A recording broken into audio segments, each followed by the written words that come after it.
Good morning. It's great to be back in Berlin, and I'm looking forward to take part in this exchange and to discuss important security challenges for the North Atlantic Alliance. Germany is a highly valued NATO ally. Germany contributes to NATO in many different ways, and Germany really helps to strengthen the transatlantic alliance, and we need a strong bond between Europe and North America, not least when we face new and many different security challenges at the same time. We see the difficult situation along the border between Belarus and Poland.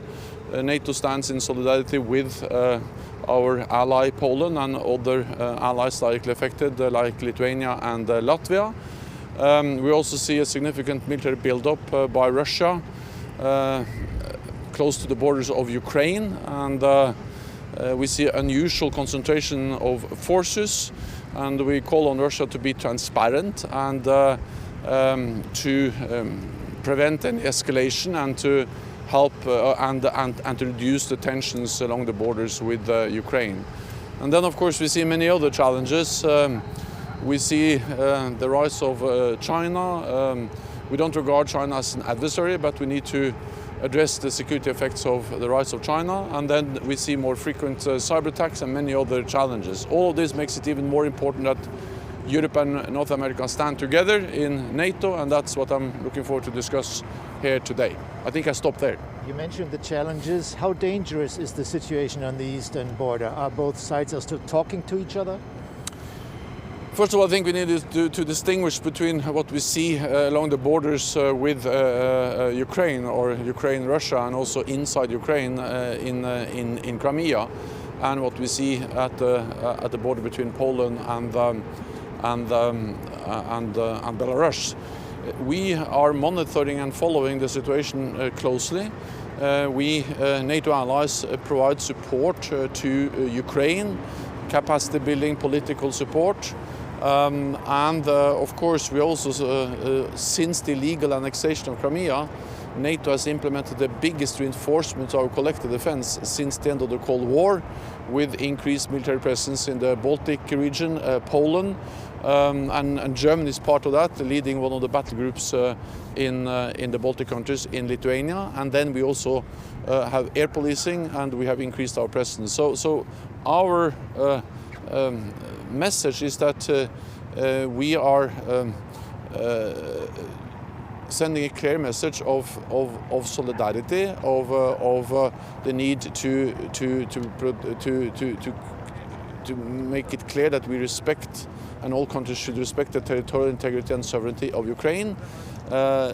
We are firm, we are united. At the same time, we are ready to talk to Russia to reduce tensions and make sure that we prevent any escalation of the situation. What about on the Polish-Belarus border? Have you been asked to assist in any way? NATO allies stand in solidarity with Poland and also with Lithuania and Latvia, two other NATO allies directly affected about the difficult situation along the borders. We have also sent earlier this fall a team of experts to Lithuania to help them, to support them, and we are ready to provide support. At the same time, we also welcome the efforts by Germany to try to find a solution, and we have seen some steps in the right direction. We have also worked with partner countries as Iraq, and we welcome the fact that Iraq is now taking back people and have stopped the flights. So we have still a difficult situation. We are concerned, but at the same time we have seen some movements in the right direction, and of course we welcome that. What we see is that the Lukashenko regime is actually using vulnerable people as a tool to put pressure on other countries. This is cynical, and it's inhumane, and therefore NATO allies have condemned this behavior by the Lukashenko regime in a joint statement. How do you see the next German government? It's not for me to comment on domestic, please, to comment on domestic issues. NATO is an alliance of 30 allies, and we have different governments, and we have elections, and we have change of governments. What I can say is that I am absolutely confident that the new German government will be committed to NATO, to the transatlantic bond. Germany is a key ally. You have the biggest economy in Europe, and what Germany does makes a difference, and Germany contributes to our alliance in many different ways, with the German battle group in Lithuania, with air policing, and also presence in the Mediterranean and in many other ways. So I'm confident that also the new government will continue this strong support for our transatlantic bond. Thank you very much, Malings. Okay, thank you.